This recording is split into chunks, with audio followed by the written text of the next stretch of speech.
খালি আনন্দের খোঁজে আনন্দনিকেতনে সকলকে জানাই সুস্বাগতম।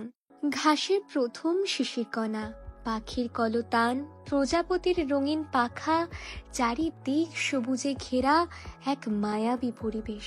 কলকাতার পাশে এত সুন্দর স্নিগ্ধতায় ভরা একটা পরিবেশ ভাবাই যায় না। বাঙালিয়ানা জলখাবারে মনটা কিন্তু প্রথমেই ভরে গিয়েছিল।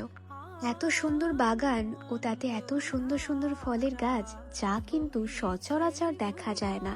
সহজলভ্য সবারই প্রিয় কাঁচা আম তো আছেই, সঙ্গে কিন্তু মালবেরি, কাজু বাদাম এইসব গাছও ওনাদের ওখানে দেখতে পেয়েছিলাম। এই তপ্ত গরমে ডাবের শ্বাস কিন্তু আলাদাই এক শান্তি দেয়।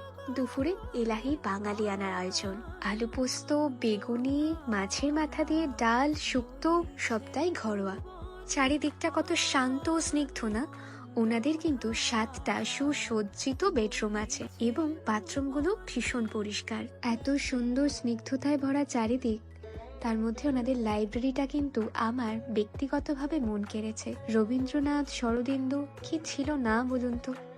আপনারাও চাইলে কিন্তু দেখে এবং ঘুরে আসতেই পারেন 1টা বা 2টো দিনের জন্য, মন্দ লাগবে না।